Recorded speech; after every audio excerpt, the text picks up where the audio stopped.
Claire was heartbroken, filled with regret for not being with him in his final hours. A month later, she gave birth to a healthy baby boy, whom she named Niall, in honor of the courage of his great-aunt Niamh and the sacrifice of his father. As the years passed, she watched her son carefully, searching for any sign of the darkness that had plagued the O'Connell family. But Niall grew into a happy, vibrant boy, completely unaware of the curse that had haunted his ancestors. There were no nightmares of fairy mounds or women in white cloaks, no names whispered in the night. On Niall's 10th birthday, a small package arrived for Claire. It contained a single sheet of paper with a short message. "The curse in the shadow of Tara is broken. Your son is free." Rowan succeeded where all others failed, not with seals or appeasement, but with sacrifice and truth. The entity known as Brigid is gone, banished back to the netherworld where it belongs. The name Éowyn spoke with his final breath has been erased from this world, never to be repeated. The price was great, but the freedom he won is eternal. The letter was unsigned, but Claire knew it spoke the truth. That night, she told Niall the story of his father, not the story of a man consumed by obsession, but of a father who loved his unborn child so much he was willing to trade everything to protect him. And somewhere in the dark netherworld, an unseen entity howled in its prison, enraged but unable to return. The name it had used to enter our world was now forever tied to the sacrifice that had banished it. The O'Connell curse was truly broken. The cycle of death ended by the courage of one man who dared to face the final truth. The truth that sometimes, to save the ones you love, you must be willing to pay the ultimate price. Éowyn had been willing to pay it, and in doing so, had finally redeemed his family's legacy. So if you ever hear of a family curse, of men dying screaming a woman's name, remember the O'Connells. www. Remember that curses can be broken, that cycles can be ended, but only through understanding, sacrifice, and the courage to face the darkest truths of our own history. Because in the end, what we should fear is not vengeance from the other side, but the human capacity for evil that creates such curses in the first place. The true crime of Cormac O'Connell was not bargaining with an ancient entity, but sacrificing innocent lives for his own greed and persecuting an innocent woman to cover his sins. The entity may be banished, but the lesson remains. Justice delayed is not justice denied. Truths buried beneath the hills will eventually rise, and in confronting the darkest pages of our own history, we can find not just horror, but also salvation. Sleep well, and I'll see you in the next video. The terrifying crime of the O'Connell house, a deadly curse on a 25-year cycle. Dr. Fitzwilliam, who had been dozing in an armchair by the fireplace, rushed to the bedside, but it was too late. "His heart has stopped," the old doctor declared, his voice tinged with astonishment. "I have never witnessed anything like it. It's as if an invisible hand squeezed it until it shattered." He closed Seamus's eyelids, using no small amount of force to overcome the rigidity on the dead man's face. "I am deeply sorry, Mr. O'Connell," he said to Liam. "I wish I could explain this, but medicine has its limits." He had immersed himself in the library, ordering ancient books from Dublin, Edinburgh, and even rare manuscripts from distant monasteries on the continent, paying enormous sums for texts that most scholars had never even heard of. His correspondence was no longer limited to academic circles, but also reached out to folklorists, self-proclaimed druids, and even those who claimed they could hear whispers from the fairy mounds. The servants began to whisper that young Master Seamus was following in his brother's footsteps of madness, and even Liam expressed his concern to their father about the grim O'Connell curse. All the men died, screaming the same name. The story I am about to tell you is pieced together from family journals, historical records, and the accounts of those who witnessed the terrible power of the curse. For nearly 2 centuries, the men of this once mighty clan met their end in a bizarre, horrific manner that defied all logical explanation. Each man died screaming the same name, a name that seemed to have no connection to their lives, a name that seemed to rise from the oldest and darkest of legends. And as we shall see, this is not just a tale of supernatural horror, but also a story of historical injustice, familial sin, and the price of truths buried beneath the green hills of Ireland. Our story begins in the spring of 1810, the lush countryside of County Meath, Ireland. Glenmore Castle, an ancient stone fortress, stood majestically on the rolling hills near the sacred hill of Tara. The O'Connell family's fortune was built on the whiskey trade, and their name was renowned throughout the region. Their distilleries provided employment for hundreds of locals. Their generosity was praised by the parish priests, and the O'Connell bloodline was considered one of the oldest noble lineages. The castle itself was a testament to their prosperity, with its time-weathered stone walls, proud towers, and a great iron gate that opened onto a gravel path leading to the inner courtyard. Declan O'Connell, the patriarch, had 3 sons. Liam, the eldest and heir, managed the whiskey business. Seamus, the second son, was a poet with a passion for Irish folklore, and Cillian, the youngest, was a free spirit with a love for nature and botany. Declan was a domineering man, a widower hardened by the burden of maintaining the family's reputation. His wife had died giving birth to Cillian, leaving Declan to raise his sons alone, a task he undertook with the same iron discipline he used to run his distilleries. As a result, the 3 O'Connell brothers grew into vastly different men, each seeking their father's approval in their own way. Liam threw himself into the business with precision and pragmatism. Seamus sought glory through his verses, while Cillian sought to uncover the secrets of nature, hoping one day his father would see value in pursuits beyond the realm of profit. It was Cillian who first encountered the harbinger of his family's downfall. On a clear spring equinox afternoon, as the first buds were beginning to bloom, Cillian ventured deep into the family estate, toward an ancient mound the locals called the Fairy Mound. The place was rarely visited, a wild patch where the manicured fields of Glenmore gave way to ancient oaks and moss-covered stones. Villagers spoke of it in hushed tones, believing it to be a gateway to the world of ancient spirits, a place where the veil between realms grew thin. Cillian, with his naturalist soul, found these stories more fascinating than frightening. While searching for rare plants near the Fairy Mound, his gaze fell upon a small stone slab, hidden beneath the massive roots of an ancient oak. The mound itself was ancient, older than Glenmore Castle, perhaps even predating the arrival of St. Patrick in Ireland. The stone was only partially visible, as earth and roots had encroached upon it over the centuries. The symbol that caught Cillian's eye was carved deep into the stone's face. It was unlike any Ogham script or Celtic symbol he had ever seen. It was a collection of concentric spirals intersecting with sharp, straight lines, all combining to form the haunting image of a wide-open eye. The spirals seemed to have been carved with a sophisticated technique far beyond the crude tools of antiquity. But the strangest thing was how the symbol seemed to swallow the evening light rather than reflect it, creating an illusion of infinite depth on the stone's flat surface. Cillian felt an irresistible urge, and as his fingers gently traced the carving, a sudden cold wind swept past, like a breath of winter on his neck in the midst of a warm spring day. Fascinated, Cillian carefully copied the symbol into his field journal, unwittingly binding his family to a curse darker than death itself. As he drew, the clear sky suddenly darkened, and a strange silence fell over the woods. The cheerful chirping of birds ceased.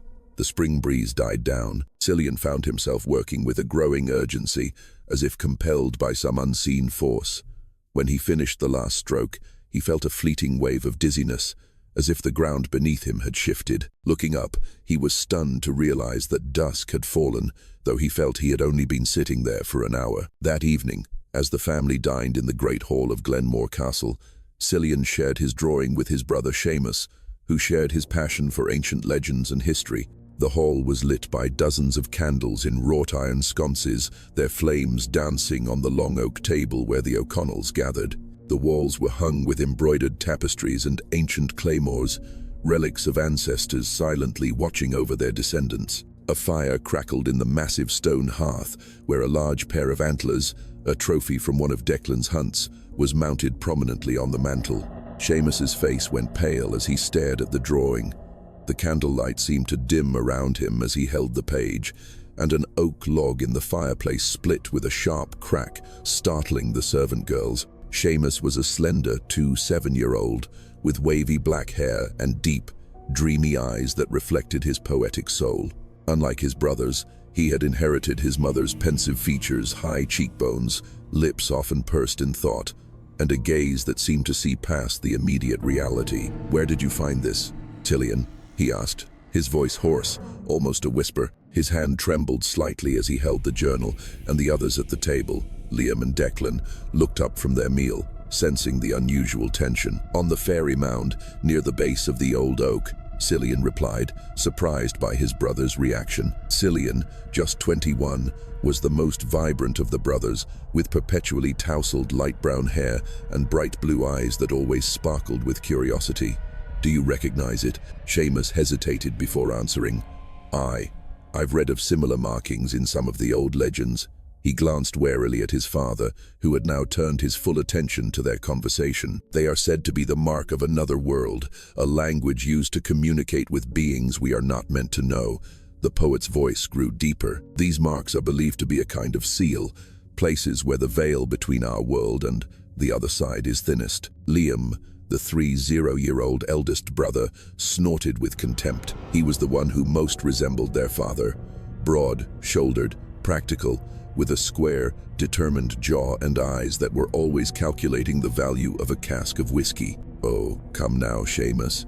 You're lost in your foolish fairy tales again. Next you'll be telling us that fae folk dance on the mound every full moon." Declan O'Connell, overhearing the argument, dismissed it with a wave of his hand. "It's all peasant superstition," he declared, refilling his glass of wine. The patriarch was in his 50s, his once powerful frame beginning to grow heavy with age, but his voice still carried the authority of a man accustomed to being obeyed. His graying hair was neatly combed, but his thick eyebrows were still jet black, giving him a perpetually skeptical expression. "That mound is nothing more than an old tomb for some long-forgotten kings. It's nothing for us to concern ourselves with." If only he had known how wrong he was. That night, as the castle slept, a cold, unseasonable rain swept in from the west. The wind howled through the turrets of Glenmore Castle, and the rain lashed against the glass panes with a mournful sound. In Cillian's room, the pages of his journal flipped back and forth as if turned by an unseen hand, though the window was securely latched. The drawing of the symbol seemed to emit a faint, pale green glow, visible only in the pitch-black darkness between claps of thunder. 5 days later, Cillian did not come down for breakfast. The family initially assumed he had risen at dawn to search for rare plants after the rain, a habit that often earned him teasing from Liam and a reprimand from Declan, who considered wandering in the woods a frivolous waste of time. But when the sun reached its zenith and there was still no sign of the youngest O'Connell, concern began to mount. His bed was still neatly made, untouched. His hiking boots were still in the corner. His cloak still hung on its peg, indicating he had not left the castle in the usual way. And most chillingly, his field journal lay open on his desk. The mysterious symbol now filled an entire page, drawn over and over again, with strokes that grew increasingly chaotic and frantic. The final drawing was pressed so hard it had torn the paper, and the pencil lay broken beside it, its tip worn down, and its wooden body splintered as if squeezed by an extraordinary force. A search party was formed, and after hours of combing the estate, they found him atop the fairy mound, lying motionless beside the ancient stone. The day had turned strangely cold, and a thick fog clung to the oak trees, muffling the calls of the searchers. It was Liam who first spotted his brother's crumpled form, a patch of mossy green against the damp earth. At first, they thought he was dead, but as they drew near, Cillian's eyes suddenly flew open, wide with a terror that seemed to gaze upon something not of this world. His body began to convulse violently, his back arching unnaturally as if an unseen force were trying to snap his spine. His once neat clothes were now caked in mud and torn, as if he had been dragged through the forest. His fingers were bloody and caked with dirt, his nails broken from clawing futilely at the stone bearing the ancient symbol. He opened his mouth, and a primal, agonizing scream echoed forth, so horrifying that several of the servants in the search party fled in terror. The sound seemed to carry a frequency a human throat could not possibly produce. It was layered, echoing, as if multiple voices were screaming from a single throat. The crows in the oaks took flight in a black cloud. The hounds in the castle kennels began to howl mournfully, and even the horses in the stables whinnied in panic, kicking at their stalls. "Brigid!" he screamed, the name tearing from his throat like a living thing seeking escape. His eyes, once a bright blue, had turned a milky white as if filmed over in an instant. "Brigid! Brigid!" He shrieked the name over and over, his voice growing hoarser until, with a final, desperate cry, Cillian O'Connell fell silent forever. As Cillian's last scream faded, a frigid gust of wind swept across the fairy mound, and in that moment, several of the servants would later swear they saw the fleeting shape of a woman in a white cloak standing by the ancient oak, a translucent figure in archaic dress, who vanished into the mist the instant they tried to get a better look. The O'Connell family was plunged into grief.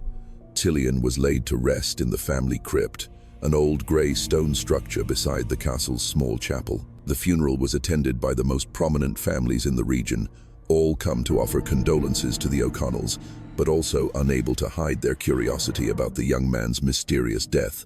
The rumors had already begun, whispers of madness, of spirits on the fairy mound, of a curse that had befallen the family. Declan O'Connell stood stoically throughout the service, his face a mask of grief and resolve, while Liam stood by Seamus, who seemed on the verge of collapse, his poetic composure shattered by his brother's passing. Seamus, however, was not just grieving, he was obsessed.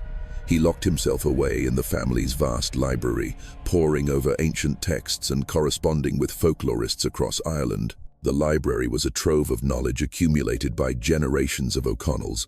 2 stories of towering oak bookshelves were filled with leather-bound books, handwritten manuscripts, and vellum scrolls collected from far and wide. A wrought iron spiral staircase connected the 2 floors, and tall arched windows allowed natural light to flood the space during the day. At night, Seamus worked by the flickering light of dozens of candles, wax dripping onto priceless books as he lost himself in his desperate research. "Who is Bridget?" Liam asked him one evening, finding his brother surrounded by open tomes and guttering candles, his face gaunt from lack of sleep. The once romantic poet now looked like a ghost, his clothes rumpled, his black hair a mess, and his eyes sunken in dark circles. The library, once a sanctuary of knowledge and order, was now chaotic, with books piled everywhere and pages of Seamus's increasingly illegible handwriting pinned to the walls and covering the furniture. "That's what I'm trying to find out," Seamus replied, his eyes not leaving the yellowed vellum before him. His voice had an edge Liam had never heard before, a near maniacal tension that vibrated with suppressed energy. "No one in our family or among our acquaintances bears that name. Cillian had no lover, no friends named Bridget. It's as if the name came from nowhere." He looked up suddenly, his deep-set eyes boring into Liam's, a look that seemed to pierce through flesh and bone. Or perhaps from somewhere else entirely. Perhaps it was just the meaningless rambling of a mind in the throes of a fever, Liam suggested, but Seamus shook his head violently, sending loose papers fluttering to the floor. Liam noticed that many of them were variations of the symbol Cillian had copied. Some were exact replicas, others had details added or altered, as if Seamus were experimenting with it. "I believe it's connected to the symbol he found. I found references to ancient rites that worshipped a being they called Aaron, Lord of the Otherworld. He exists in a realm beyond our comprehension and can only touch this world at sacred places, like the mound on our land." Seamus's hand trembled as he picked up a tattered, leather-bound book that looked particularly ancient. This manuscript, supposedly from the 10th century, describes similar signs found at sacred sites all over Ireland, always near mounds or stone circles, always hidden from common view. They're described as seals, locks, to keep the veil between worlds intact. If broken or copied incorrectly, his voice dropped and he swallowed hard before continuing. "The consequences are catastrophic." Liam gave a strained laugh. "You can't possibly believe this superstitious nonsense, Seamus. We live in the 19th century, an age of reason and progress." He pointed to a book on steam engines lying discarded on the floor. "Even the power of steam is explained by science. Surely you don't think some old legend?" "There are truths older than your science, Liam," Seamus replied gravely. "Truths the human mind was not made to comprehend. I've been having dreams, Liam. Dreams of a woman in a white cloak. She stands at the foot of my bed, calling my name, and sometimes her face changes into something else, something I cannot describe, except to say that in seeing it, I know what awaits us after death, and it is not peace." Years passed. The tragedy of Cillian's death faded from daily conversation, though it left a cold shadow over Glenmore Castle that never truly lifted. The servants mumbled prayers whenever they passed Cillian's old room, which had been locked by Declan's order. The fairy mound became a forbidden zone, with Declan threatening to fire any servant who dared venture near it. Liam immersed himself in the family business, finding solace in ledgers and contracts, where the world followed clear, logical rules. Seamus continued his research, growing ever more reclusive. He took his meals alone in the library, rarely speaking to anyone but the couriers who brought him rare books, and was sometimes heard muttering to himself in Old Irish, a language few in the household still understood. The only person he allowed into his sanctuary was Mrs. O'Malley, the old housekeeper, a kind but stern woman who had served the O'Connells since she was a girl. She reported to Declan that young Master Seamus had begun covering the mirrors in the library with black cloth and worked only by candlelight, even during the day. On the night of the spring equinox in 1835, the entire castle was awakened by blood-curdling screams from Seamus's room. There was no rain that night, only a strong wind that moaned through the turrets, carrying the mournful sound of the hills. Seamus's screams began suddenly, high-pitched and desperate, seeming to battle the shrieking of the wind. Servants and family members rushed to his room, only to find him standing in the middle of his bedchamber, his eyes fixed on an unseen dark corner. The room was in utter chaos. Furniture was overturned, bed sheets were torn to shreds, and most disturbingly, every reflective surface had been smashed. The mirror on his writing desk was a glittering pile of shards on the floor. The brass candlesticks were bent and twisted as if by a superhuman force, and even the glass pane of the window had been broken from the inside, letting in the cold wind that sent papers flying. The walls of his room were covered in charcoal drawings of the same symbol Cillian had discovered, interspersed with lines of script in an ancient language no one recognized. Every available surface had been used, the stone walls, the wooden furniture, and even the ceiling directly above his bed. The drawings were slightly different, as if Seamus had been experimenting with variations of the symbol, trying to find some perfect configuration. And in the very center of the room, drawn in what looked like blood on the stone floor, was the largest version of the symbol, with Seamus standing in its heart, like a sacrifice awaiting the blade. "It's her!" Seamus screamed, pointing to the empty corner. His nightshirt was tattered and stained with blood, his bare feet covered in cuts from the broken glass. Yet, he seemed to feel no pain. His eyes were wide and bloodshot, his pupils so dilated they nearly eclipsed the irises. "She's come for me. Can't you see her? Can't you see her true form?" His voice rose to a shrill, almost inhuman pitch. "Her face. By the saints, that is not a face." Declan tried to restrain his son, but Seamus's strength was suddenly phenomenal. He shoved his father with such force that Declan stumbled into a bookshelf, sending it crashing down and nearly crushing him. The servants fared no better. One was knocked to the ground, another thrown against the wall with such force that the stone plaster cracked.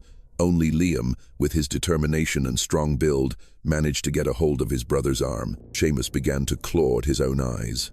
"I will not look. I will not see," he shrieked, his nails digging bloody furrows into his cheeks. "Take back what is yours. Leave me what is mine." And then, just as Cillian had done, he began to scream the name. Brigid, Brigid. The name seemed to resonate with a strange power, as if the very stone walls of the castle were amplifying it, sending it out to join the wailing wind on the hills. It took 4 strong men to subdue him. The steward, Mr. O'Malley, brought ropes, and they bound Seamus to his bed, the only thing still standing in the chaos. Dr. Fitzwilliam was summoned from the nearby village, arriving haggard, his medical bag clutched to his chest. He administered a sedative, but it seemed to have no effect. A stronger dose finally weakened Seamus's struggles, though his eyes remained wide open, fixed on horrors only he could see. For 3 days, Seamus was bound to the bed, alternating between catatonic states and fits of screaming the name. The family moved him to another room, one not covered in the terrifying symbols, but this seemed to agitate him further. Declan ordered the original bedroom to be sealed, the door nailed shut and then covered with a large wall tapestry. "No one is to enter that room again," he commanded, his voice brittle, "and no one is to speak of what they saw there." On the 3rd night, during a rare moment of lucidity, he begged Liam to destroy all his research. The wind had died down, and a silver moon shone through the window of the room where Seamus lay. His bonds had been loosened so he could take some thin broth, though a burly servant stood by, ready to tighten them at the first sign of trouble. Liam sat by the bed, his own face exhausted from 3 sleepless nights. "Burn it all, Liam," Seamus pleaded, his voice a raw whisper from the screaming. The romantic poet was now just a broken shell, his face scratched, his black hair matted, his body rail-thin despite their attempts to care for him. "Burn it all and never speak of what I found. It's the only way you can save yourself." He gripped Liam's hand with surprising strength, pulling him closer. "She is one of us, Liam. An O'Connell. That's why she can find us. That's why she hates us. We brought this upon ourselves." Before Liam could reply, Seamus's body went rigid, his back arched so violently that only his heels and the back of his head touched the bed. A strange sound came from his throat, not a scream this time, but a wet, gurgling rattle that sent a chill down Liam's spine. His eyes rolled back in his head, showing only the whites, and with a final utterance of Brigid, he died, his face frozen in an expression of unspeakable terror. Liam, now the sole remaining son, carried out his brother's last wish. He gathered all of Seamus's papers and books, brought them to the great hearth in the library, and burned them. The task took 3 full days, so vast was Seamus's collection. Liam worked mechanically, tossing book after book, page after page, into the flames, watching ancient knowledge and horrifying legends turn to ash. A few of the books seemed to resist the fire, their vellum pages curling and blackening but not burning, forcing Liam to tear them apart with iron tongs. Others erupted in strangely colored flames, green, blue, and even a somber purple, that cast eerie shadows throughout the library. When the last page turned to ash, Liam felt a cold draft sweep through the room, though all the windows were closed. The draft carried a scent he couldn't place, something ancient and slightly sweet, like the smell of heather pressed in a book for centuries. For a fleeting moment, he thought he heard the distant but clear sound of a woman's soft laughter echoing from somewhere above. He looked up, but saw only the silent oaken ceiling of the library. Still, the feeling of being watched lingered until he hurried from the room, locking the door firmly behind him. Declan O'Connell, having lost 2 sons in such a tragic manner, became a broken man. His authority and resolve vanished, replaced by grief and fear. His health declined rapidly, and by 1840, he too had passed away. Mercifully, his end was peaceful, untroubled by the terror that had claimed his sons. Liam inherited Glenmore Castle and the entire whiskey empire. Determined to escape the shadow of the tragedy, he threw himself into his work, expanding the O'Connell business throughout Ireland and into England. In 1841, he married Eleanor Fitzwilliam, the daughter of a wealthy landowner, and in time, they had a son, Rory. For years, life at Glenmore Castle seemed to return to normal. Liam never spoke of his brother's strange deaths, and gradually, the horrific events began to feel like a distant nightmare. The fairy mound was fenced off, and Liam forbade anyone from going near it. But the curse in the shadow of Tara was only sleeping, not broken. In the early months of 1860, nearing the spring equinox, Liam began to complain of strange dreams. In these nightmares, he found himself standing atop the fairy mound, though he hadn't been there in over 20 years. A woman in a white cloak would step out of the mist, her face always obscured, and call his name. "Who are you?"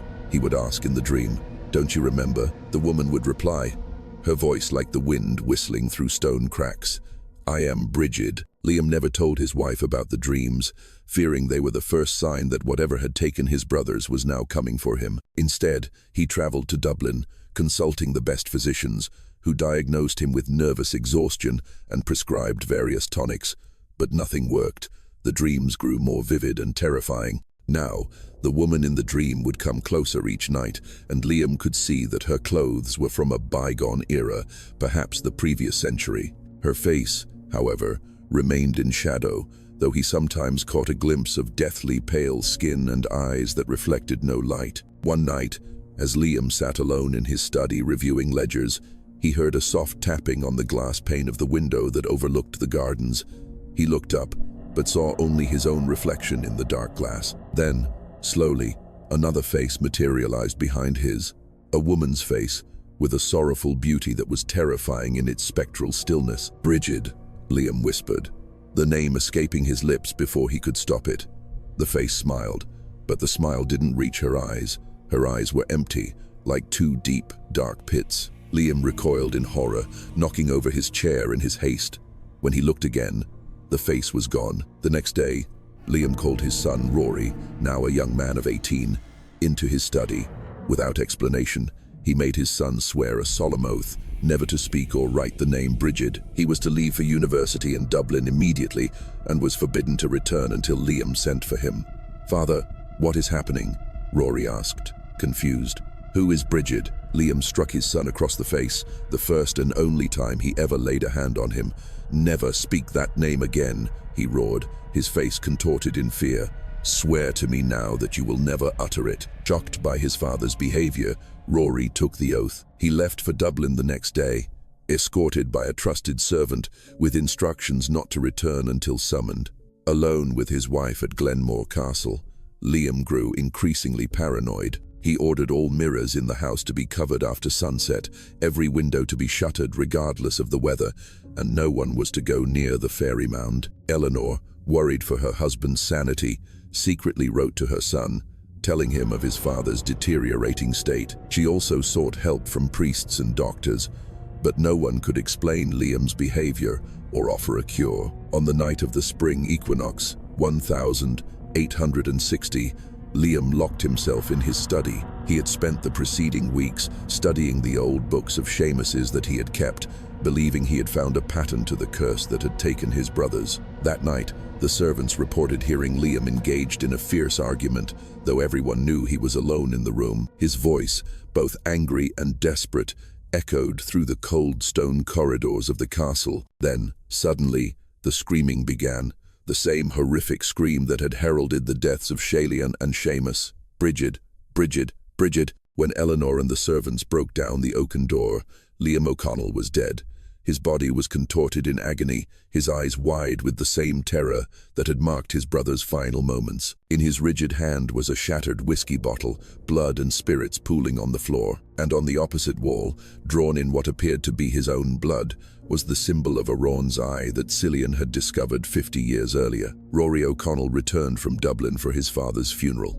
Despite his mother's pleas, the young man felt it was his duty to understand what had driven his father to madness and death. Rory, now the new master of the O'Connell estate, collected all of his father's papers and books. Among them, he found a small secret journal Liam had kept, detailing his fears and his research into the family curse. The journal contained references to an ancestor named Brigid O'Connell, who had lived at the castle in the early 1702. She had been executed for treason after a rival distillery suddenly acquired the O'Connell's secret whiskey formula. According to local legends recorded in the journal, Brigid had cursed the O'Connell men from the gallows, vowing to haunt them one by one until the line was extinguished. Liam had discovered that each O'Connell death had occurred exactly 25 years apart, always on the spring equinox. "It's all folklore," a university friend of Rory's said when he shared his father's findings.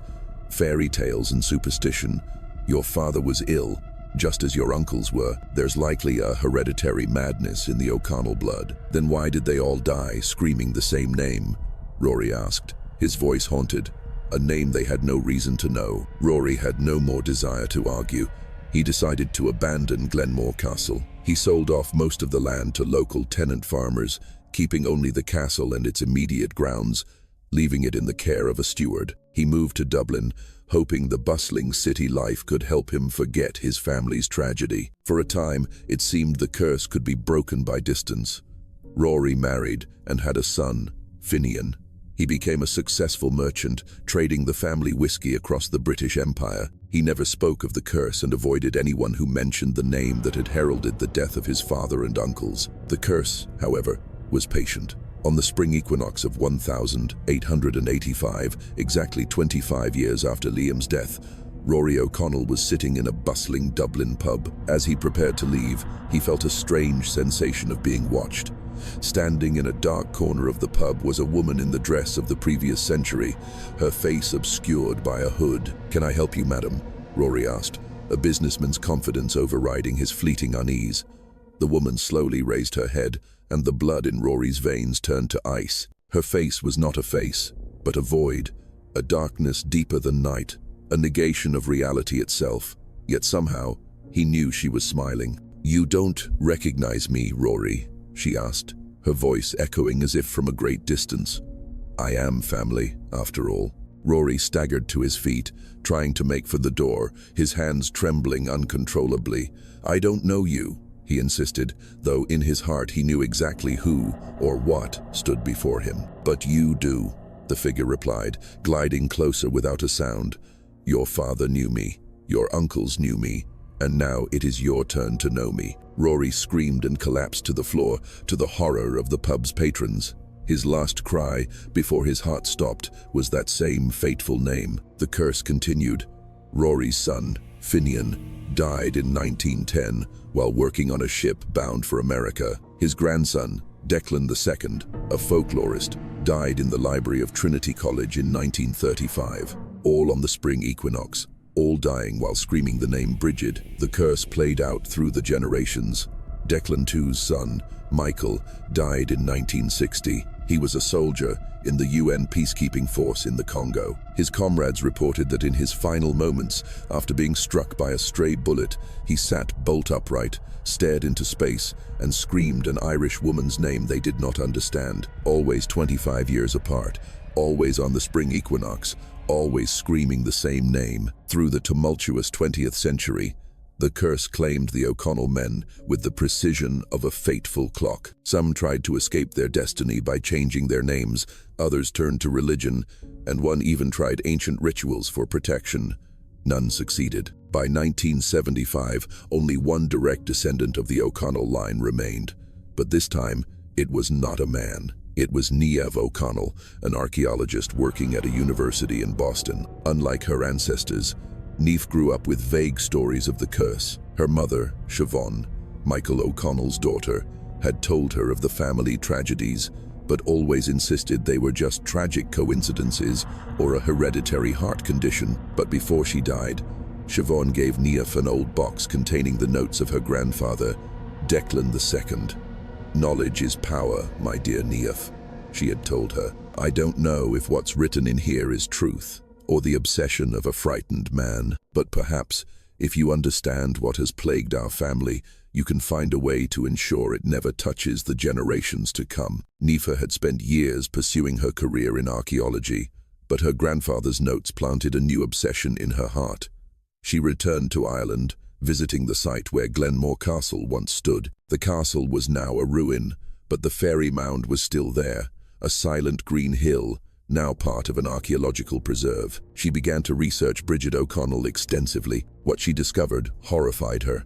Historical records showed that Brigid O'Connell had indeed been executed for treason in 1720, but the charges against her had been fabricated. She was the wife of Cormac O'Connell, an ambitious man. Old documents, including letters and a servant's diary, revealed that Cormac had orchestrated the charges to eliminate Brigid, who had discovered his terrible secret. Brigid's last words, recorded in the annals of a local monastery, were, "I do not curse God, nor the soil of Ireland.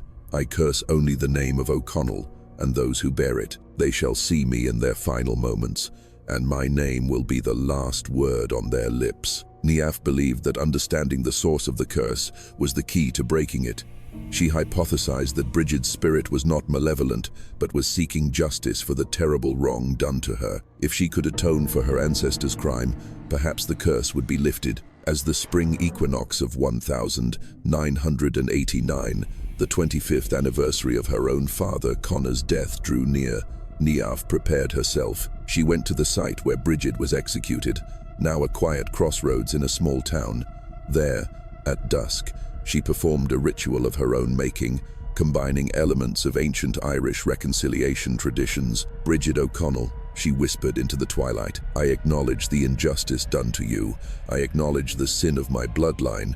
The man who wronged you is long dead, as are those who abetted his crime. I do not ask for forgiveness, for that is yours alone to give. I ask only for an end to this cycle of vengeance.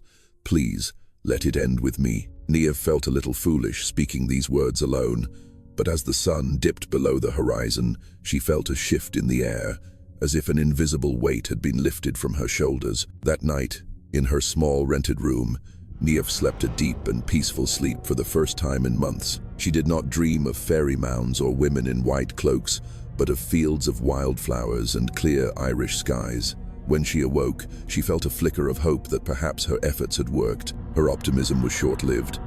As she stepped out of the bathroom, the old mirror in her room fogged over, not with steam, but with a spreading darkness from within. Slowly, a message appeared on its surface, written by an unseen finger.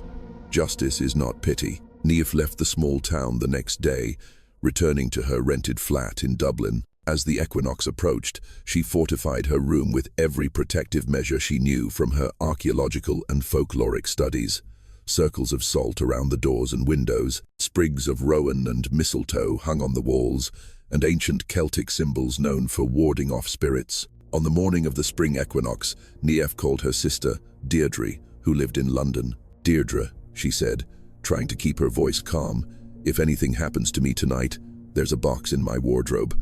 The key is under the potted plant. Inside is everything I've found about our family history. Maybe someday it will be of use." "Niamh, what are you talking about?" "You're scaring me," Deirdre replied. "Why don't you get on a flight over here tonight? You and Eowyn can stay with me." Eowyn was Deirdre's 5-year-old son, the only remaining male descendant of the line. "No," Niamh said firmly. "Eowyn needs to be as far from Ireland as possible today. Promise me you'll take care of him, Deirdre." Deirdre promised, not fully understanding the gravity of her sister's words. Niamh spent the day in her room, reviewing Declan II's notes and her own findings one last time, searching for any clue she might have missed, any detail that could save her from her ancestors' fate. As the sun began to set, she felt the chillingly familiar sensation of being watched.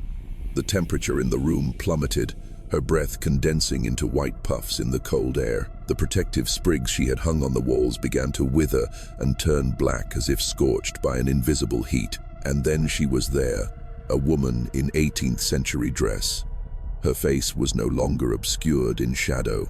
For the first time, Niamh saw her clearly. Not a monster, not a demon, but a woman in her 40s, her face etched with suffering and her eyes holding not hatred, but an endless sorrow. "Brigid," Niamh said, her voice surprisingly steady. "You know me," she replied, her voice an echo from the past. "None of them ever truly knew me. They only feared a name without understanding the pain behind it." "I know what happened to you," Niamh said. "The injustice, my ancestors' betrayal. I tried to find justice for you." The entity in Brigid's form drew closer, its form seeming to shimmer between solid and ethereal. "Words cannot heal this wound, Niamh O'Connell. Justice demands balance. A wrong must be paid with a sorrow." "Then take me," Niamh said, standing tall to face her. "End it with me. My nephew, Rowan, he is innocent. He doesn't deserve this curse." The entity smiled, a sad smile devoid of any joy.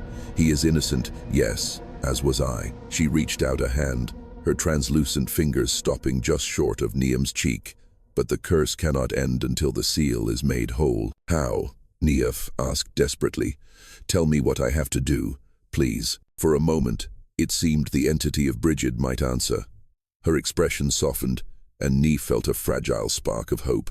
Then her form began to shift. Her face elongated, her skin darkened to the gray of mossy stone. Her eyes sank deep into their sockets, then disappeared entirely, leaving 2 empty voids that seemed to suck the very light from the room. Niamh tried to step back, but her feet were frozen to the floor. She felt cold fingers touch her temples, not to harm, but to hold her in place as the thing that was once Brigid bent down and whispered in her ear. What it told her in that moment, no one will ever know. But the neighbors later reported hearing Niamh O'Connell's screams echoing through the quiet neighborhood, a scream of ultimate terror, followed by a name repeated over and over until her voice gave out.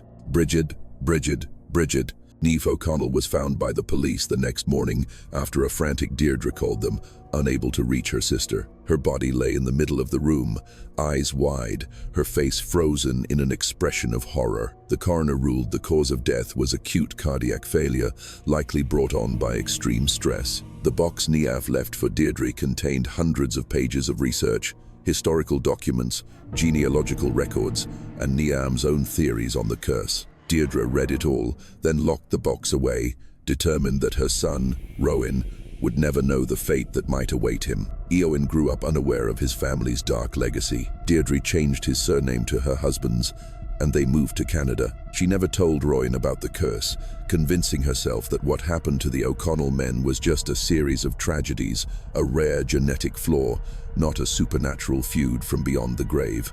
For years, it seemed her precautions had worked. Éowyn graduated, became an architect, and started a family. Deirdre began to believe that perhaps the curse had died with Niamh, that her son was truly free. Then the letter arrived. It was delivered to Rowan's office on his 30th birthday. The envelope was old, with no return address, the handwriting elegant but firm. Inside was a single piece of vellum with a short message. The curse does not forget, even when the name is changed. Spring Equinox 2014. She will come for you as she came for all the others, but you alone have the power to end it. Your aunt found the truth, but lacked the final piece. In her notes is your salvation. Find it, understand it, and finish what she started. The letter was signed simply, a friend of the O'Connells. Éowyn took the letter to his mother, demanding an explanation. Deirdre tried to dismiss it as a sick joke, but Éowyn saw the familiar fear in her eyes. He pressed her until she, in tears, finally revealed everything. The curse, his true family name, the fate that had befallen his Aunt Niamh and all the O'Connell men before her. "Where are Aunt Niamh's notes?" Éowyn asked when she had finished the story. "The box she left. Where is it now?" "I burned it," Deirdre lied, unable to bear the thought of her son going down the same path that had destroyed her family. "There was nothing useful in there, Rowan. Just the obsessions of a woman who let fairy tales drive her mad." Éowyn didn't believe her, but he didn't press the issue. Instead, he began his own investigation. Starting with the O'Connell name, he traced his way back to Ireland, discovering distant relatives, descendants of O'Connell daughters who had married and changed their names, thus escaping the curse. Through them, he pieced together the family history and confirmed nearly everything his mother had told him. As the months passed, Éowyn became convinced the curse was real and that he was its next target. He began to suffer from insomnia, spending his nights reading about Irish folklore and methods of protection against spirits. His wife, Claire, initially sympathetic, grew worried as Rowan's behavior became more erratic. Their marriage began to fracture under the weight of his obsession. When Claire discovered she was pregnant, she gave Rowan an ultimatum: seek professional help, or she would leave to raise their child alone. The prospect of fatherhood pulled Rowan back from the brink of panic. He agreed to see a therapist and take medication for severe anxiety. For a while, it seemed to work. He stopped his research, focused on his architectural work, and prepared for the birth of his child. Then the dreams began. Every night, Rowan found himself standing on a green mound under the moonlight. A woman in a white cloak would step out of the mist, calling his name. As the dreams continued, she came closer, and he began to see her face, a face that was both sorrowful and held a terrifying purpose. Éowyn kept the dream secret from both Claire and his doctor, afraid they would think him psychotic and have him committed. Instead, he resumed his search for his aunt's notes. Convinced they held the key to his survival, he confronted his mother again, this time with the urgency of a man who knew his time was running out. Deirdre, seeing the exhaustion and fear in her son's eyes, finally relented. She produced an old key from her jewelry box and gave it to Rowan. "I couldn't destroy it," she admitted, "no matter what. I couldn't bring myself to erase my sister's last work. But Éowyn, promise me you won't let it consume you like it did Niamh." Éowyn promised, though he knew it was a promise he would struggle to keep. The old box contained exactly what Niamh had left: hundreds of pages of research, historical documents, and a personal journal chronicling the O'Connell curse through the generations. Éowyn took it all home and began to read, searching for the truth his aunt had found. but which lacked the final piece, as the mysterious letter had said. As he delved deeper into the notes, Rowan began to understand. The curse wasn't simply vengeance for Brigid's unjust death. It was about a fundamental imbalance, a justice denied, and a hidden truth. His ancestor, Cormac O'Connell, who had framed his wife for execution, had done so not just to cover up an illegal business deal. He had done it to hide a far more terrible crime. Brigid had discovered that her husband was responsible for the deaths of several servants who had been sacrificed on the Fairy Mound in ancient rituals to secure wealth and business success. The Fairy Mound, where Cillian found the symbol centuries later, was Cormac's ritual site. The symbol was a seal, a lock to control the entity with which he had made a pact. When Cillian copied it, he had unwittingly weakened the seal, allowing the thing from the other world to once again reach into this one. But the entity that appeared as Brigid O'Connell was not really her. It was Aaron, an ancient entity Cormac had bargained with, a thing that had co-opted Brigid's form and her grievance as a vessel to enter our world. Brigid O'Connell was truly innocent, but the thing seeking vengeance in her name was anything but. Niamh had discovered this truth.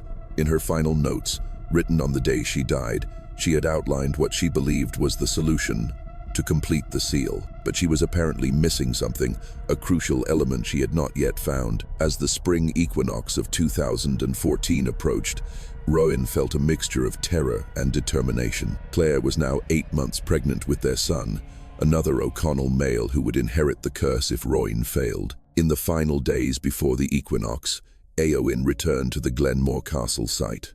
The archaeological preserve was quiet, with no trace of the tragedy that had begun there centuries ago. Using Declan II's old maps and Niamh's notes, Rowan pinpointed the approximate location of the ancient oak on the Fairy Mound.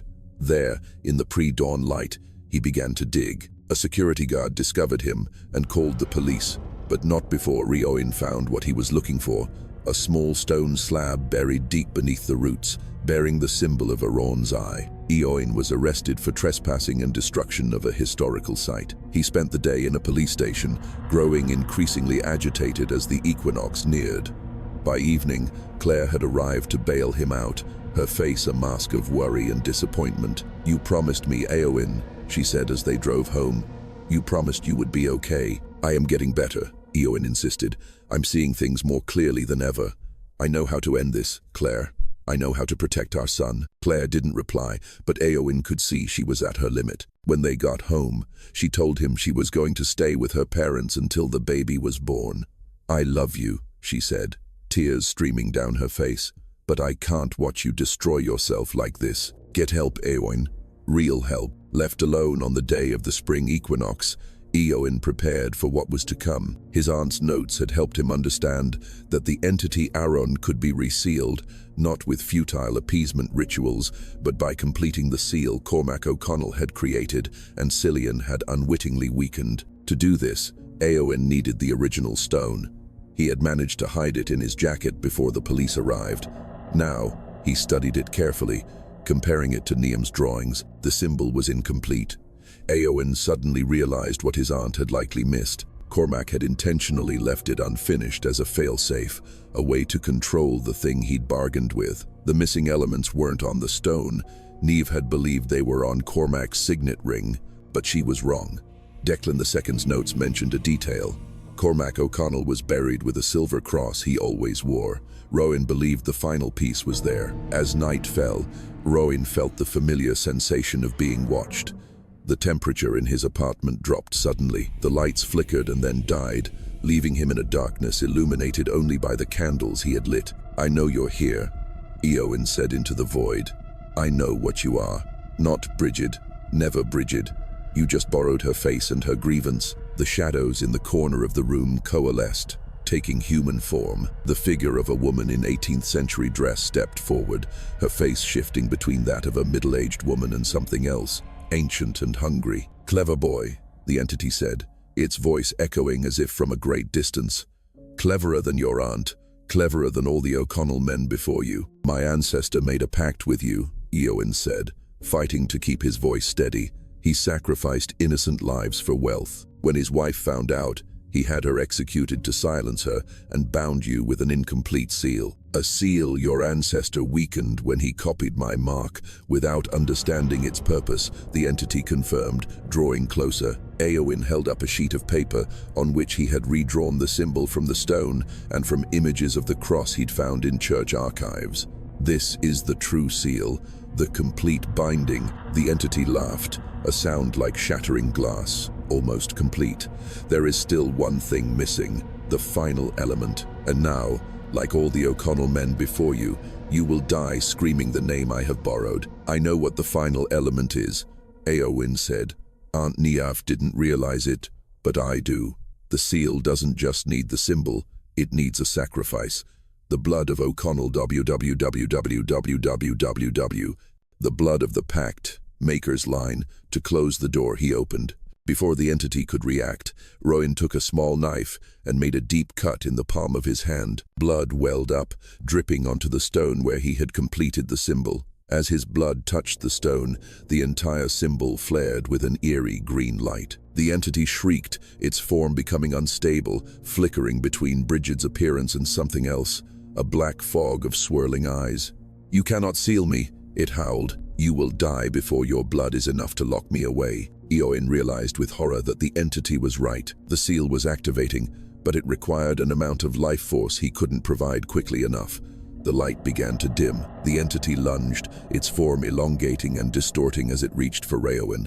He stumbled back, knocking over a small table, sending a candle toppling to the floor. In that desperate moment, a strange calm fell over Eowyn. He understood what Niamh had perhaps realized too late, what all the O'Connell men had glimpsed as they died. The curse couldn't be broken by a seal alone. The entity was too strong, its connection to the O'Connell blood too deep.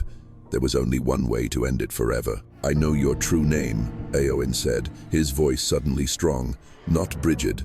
That name belongs to an innocent woman you defiled with your charade." The entity paused, its form rippling as if in hesitation. "Your true name is bound to my blood," Eowyn continued. "Bound by the pact my ancestor made, a name that can never be spoken by an O'Connell without summoning your full essence into this world, an essence this reality cannot contain." The entity's form began to shrink, to implode on itself as if trying to recoil. "You would not dare," it hissed. "To speak my true name will destroy you as surely as it will banish me. To save my son, to end this curse forever," Rowan replied.